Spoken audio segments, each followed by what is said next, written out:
नमस्कार, जौहर झारखंड देख रहे हैं आप। मैं हूं शुभे मिश्रा आपके साथ। चलिए करते हैं बुलेटिन की शुरुआत। पहली खबर देवघर से आपको बताएं, जहां बैद्यनाथपुर में पुआल लदे पिकअप वैन में अचानक ही आग लग गई और इससे अफरा तफरी का माहौल हो गया। ग्रामीणों की मदद से आग पर काबू पा लिया गया। ये पिकअप वैन मोहनपुर से पुआल लादकर देवघर की ओर जा रहा था। पिकअप वैन में रखा पुआल का ढेर बिजली के तार से सट गया और उसमें ही आग लग गई। देखते ही देखते वैन में रखा सारा पुआल जलकर खाक हो गया। हालांकि आग में वैन का कोई नुकसान नहीं हुआ। आग लगने के चलते बैद्यनाथपुर की सड़क पर दोनों तरफ से लंबा जाम लग गया, आवागमन बाधित हो गया। तस्वीरें आप देख पा रहे हैं कैसे पुआल लदे पिकअप में अचानक आग लग गई, जिसकी वजह से आवागमन बाधित हुआ और साथ ही साथ अफरा तफरी का माहौल हो गया।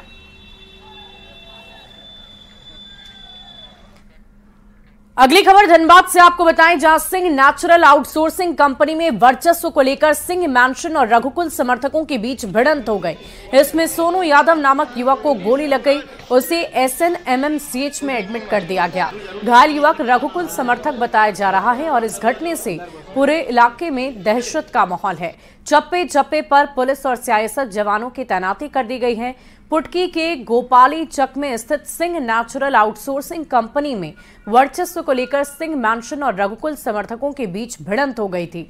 दोनों ओर से जमकर बमबाजी और गोलीबारी हुई और इसमें कई गाड़ियों के शीशे फूट गए। कुछ देर तक पूरा इलाका रणक्षेत्र में तब्दील हो गया था। इस घटना के पीछे सिंह मैंशन समर्थक गोलू रवानी का नाम सामने आ रहा है।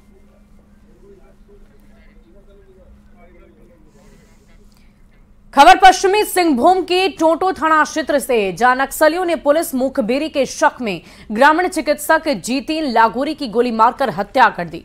घटनास्थल पर नक्सलियों ने पोस्टर भी छोड़ा है, जिसमें पुलिस मुखबिरी का आरोप लगाया गया। घटना के समय जीतीन लागोरी बांदा बेड़ा स्थित अपने घर में मौजूद थे। नक्सलियों ने घर का दरवाजा खटखटाया और AK-47 से उन पर दनादन गोलियां बरसा दी। इस सनसनीखेज घटना से पूरे इलाके में दहशत का माहौल है। पश्चिमी सिंहभूम पुलिस ने शव को पोस्टमार्टम के लिए भेजा है। नक्सलियों की धरपकड़ लगातार जारी है।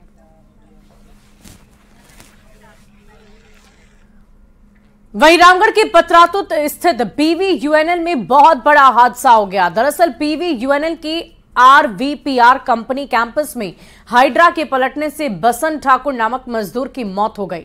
हाइड्रा से दबने के चलते मजदूर की गर्दन कट गई थी और इस हादसे से RVPR कंपनी के कर्मचारी वहां से भाग निकले, जबकि आवारा कुत्ते मजदूर का शव नोचने लगे। घटना से नाराज ग्रामीण वहां पहुंच गए और हंगामा मचाने लगे। जनप्रतिनिधियों ने हादसे की जांच के साथ ही सुरक्षा मापदंडों का पालन करने की मांग की है। साथ ही परिजनों को मुआवजा और नौकरी देने की भी मांग की। खबर रामगढ़ से है, जहां पुलिस कस्टडी में 18 साल के युवक अनिकेत भुइया की मौत को लेकर ग्रामीणों में गुस्सा बढ़ता ही जा रहा है। बीजेपी सांसद जयंत सिन्हा मृतक के परिजनों से मुलाकात करने पहुंचे। साथ ही पुलिस कस्टडी में युवक से टॉर्चर करने वाले पुलिसकर्मियों पर सख्त कार्रवाई करने की मांग की।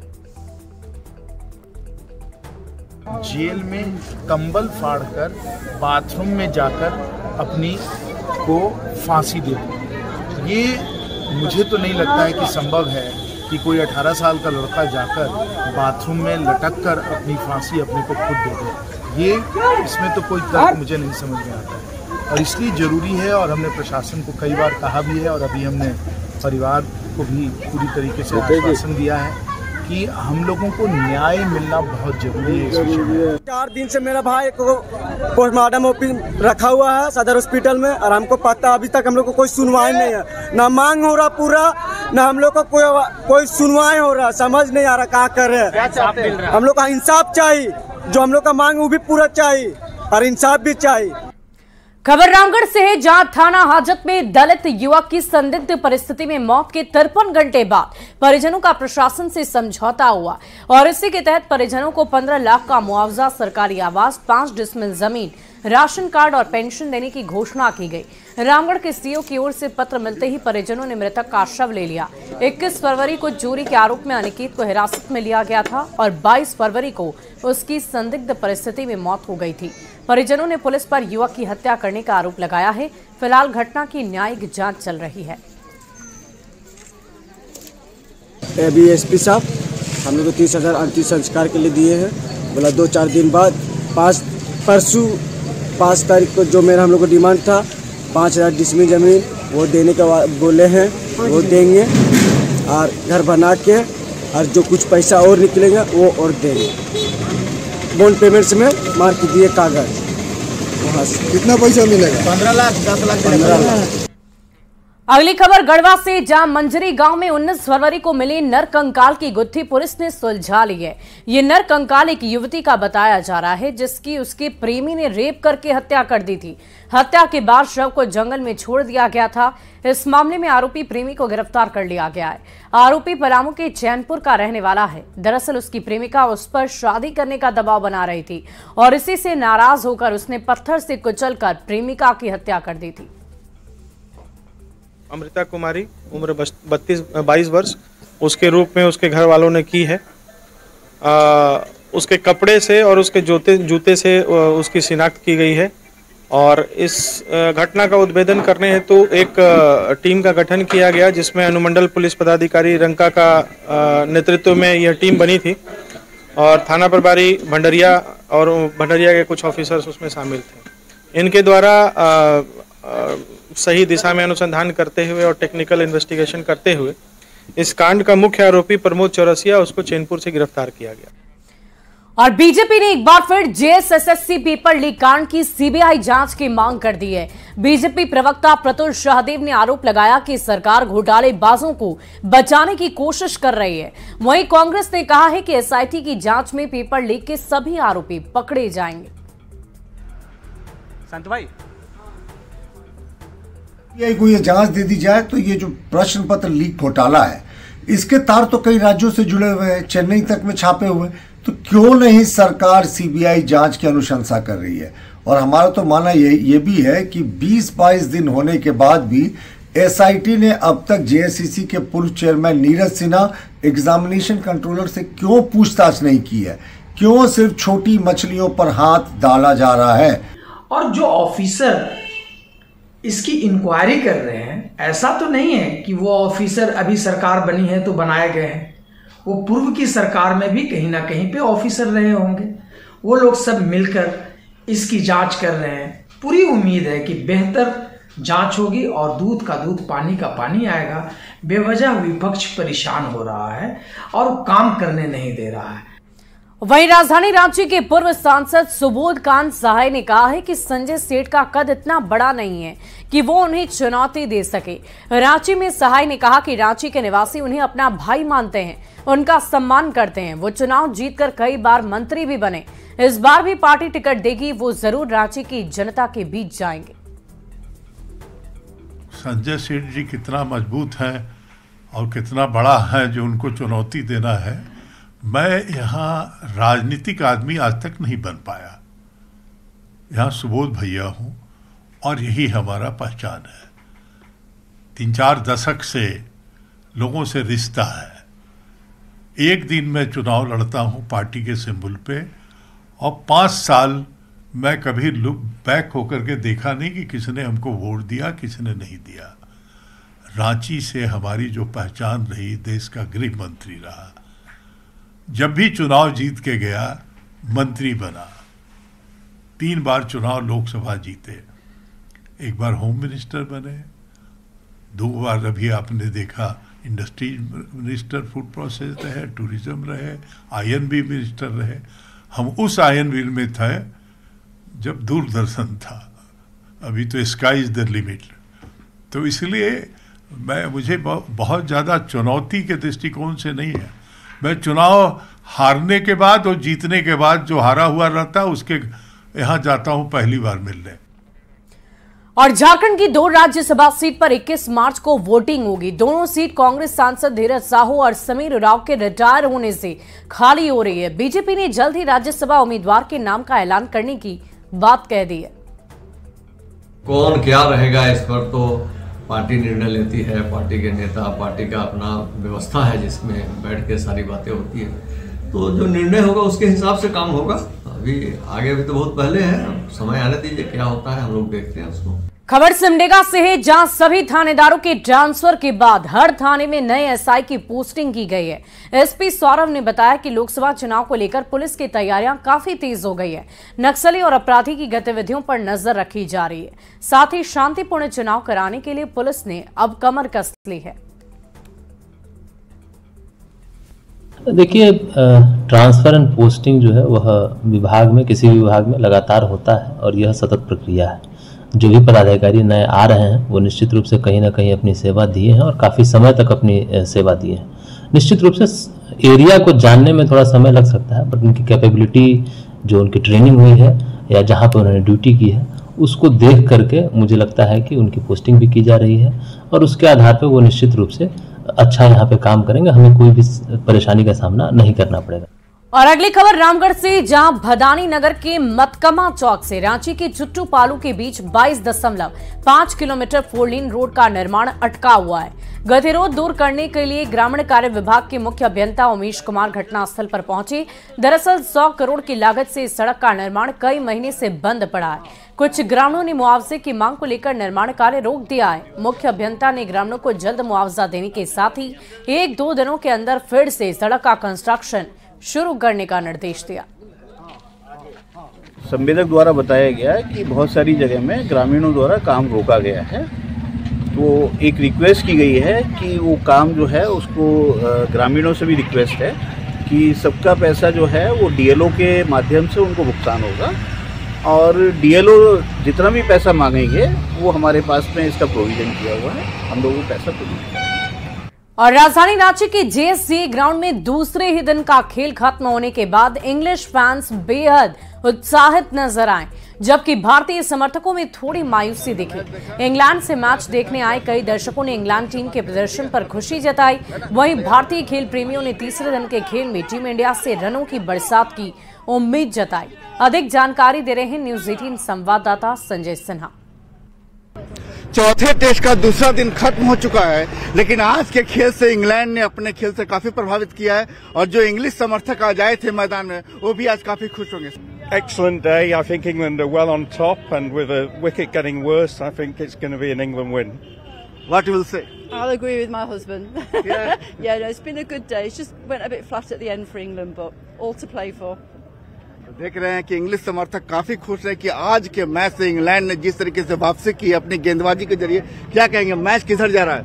मैच देखिए सर, इंडिया तो लीड लेके आया है। हम चाहेंगे कि इंग्लैंड टीम भी अच्छा ही खेले, जैसा जो रूट ने शतक बनाया। आज इंग्लैंड की बॉलिंग काफी अच्छी हमें देखने को मिली, तो हम चाहेंगे इंग्लैंड भी ये टेस्ट में बाउंस बैक करे और एक इंडिया को टफ फाइट दे, क्योंकि इंडिया का नेक्स्ट मैच धर्मशाला में होने वाला है। Favouring of England.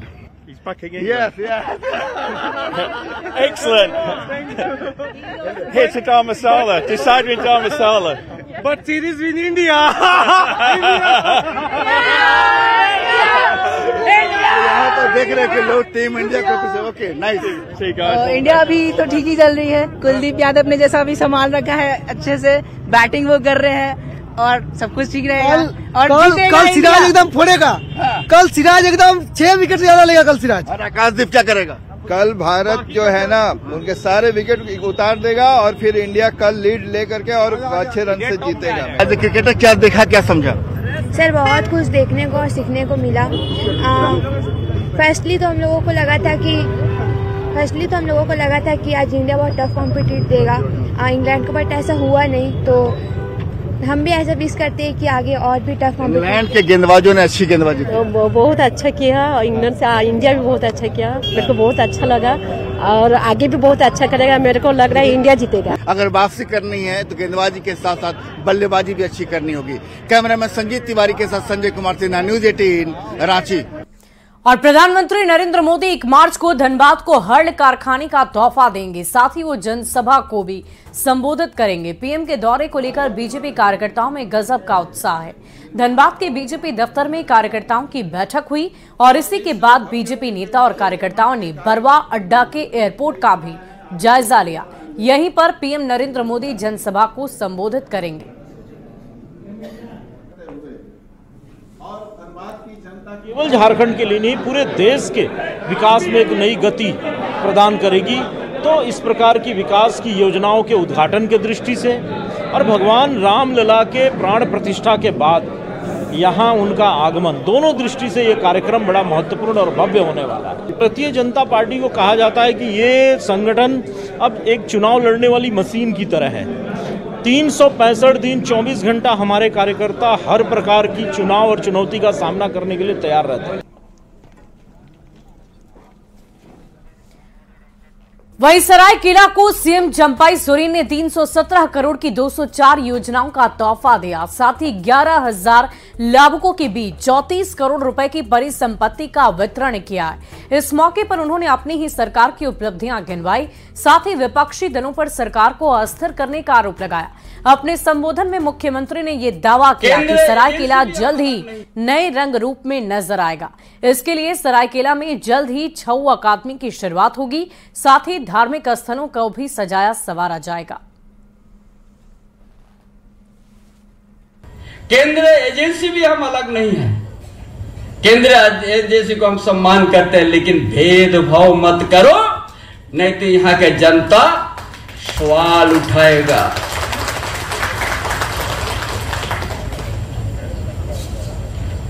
जिसका जमीन पर घोटाला, ना हेमंत बाबू का नाम में, ना खाता, ना बही में लिखा हुआ है।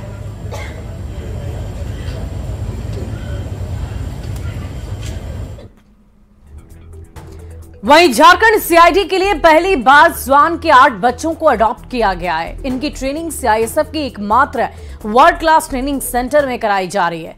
इस स्वान दस्ते में 4 मेल और 4 फीमेल डॉग्स शामिल हैं। इन सभी को 6 माह की कड़ी ट्रेनिंग से गुजरना होगा। इसके बाद इन्हें ट्रेन डॉग स्क्वाड में शामिल कर लिया जाएगा। ये सभी स्वान उच्च कोटि के लेब्रा नस्ल के बताए जा रहे हैं। स्वान हैं टोटल, जो बच्चे हैं अभी नियर अबाउट 4 मंथ के हैं। इसको हम लोग को सीआईडी में अनुदान के तौर पर यहीं के एक इंस्पेक्टर साहब हम लोग को डोनेट किए थे। तो इन डॉग को हम लोग अभी 10 दिन पहले अपने मुख्यालय के आदेशानुसार इसका इंडक्शन हुआ है। यहाँ पे हमारे पुलिस में डॉग की बहुत सख्त रिक्वायरमेंट है, और हमारा जो डॉग का रिक्वायरमेंट है बेसिकली 4 क्षेत्रों में हम लोग कुत्ते को या डॉग को इस्तेमाल करते हैं। एक तो वीआईपी सुरक्षा में, दूसरा एयरपोर्ट सुरक्षा में, तीसरा जो सार्वजनिक स्थान पब्लिक प्लेस में, और चौथा एंटी नक्सल ऑपरेशन में, जहां पर माइंस या बारूदी सुरंग लगाने का स्कोप रहता है। खबर साहिबगंज से, जहां 7 दिवसीय राजकीय मेले का उद्घाटन कृषि मंत्री बादल पत्रलेकर और पेयजल मंत्री मिथिलेश ठाकुर ने किया। इस मौके पर जेएमएम सांसद विजय हंसदा, बीजेपी विधायक अनंत ओझा, डीसी, डीएफओ और एसपी समेत कई अफसर मौजूद रहे। माघी मेले के मौके पर बहुत बड़ी संख्या में श्रद्धालुओं ने गंगा नदी में डुबकी लगाई। इस मेले को आदिवासियों का महाकुंभ भी कहा जाता है।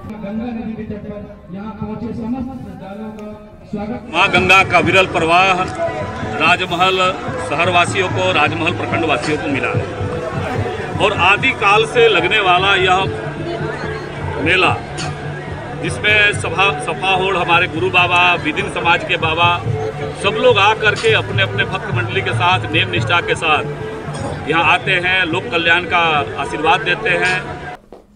सिमडेगा के राम रेखा धाम में माघी पूर्णिमा पर श्रद्धालुओं की भारी भीड़ उमड़ पड़ी।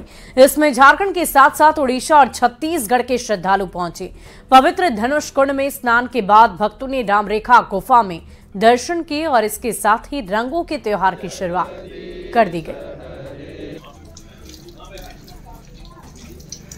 जी का नाम सभी लोग जानते हैं, उन्हीं के गुरु भाई थे, उन्हीं के तपस्थली है ये गुफा जो है, इसी में रह करके तपस्या किए सिद्ध महापुरुष आगे जीवासन। उन्हीं की परंपरागत जो है राम रेखा जो धाम है, ये राम जी का जो ये विंध्याचल पर्वत के अंतर्गत आता है। इसी में जो है राम जी भी उस 12 वर्ष से वनवास की अवस्था में आना जाना हुआ, इसलिए यहाँ राम रेखा जो रेखा खींचा हुआ पहाड़ में धनुष रेखा देखने में आज भी प्रत्यक्ष है। और फिलहाल इस बुलेटिन में अभी के लिए बस इतना ही। आप बने रहे न्यूज़ 18 बिहार झारखंड के साथ।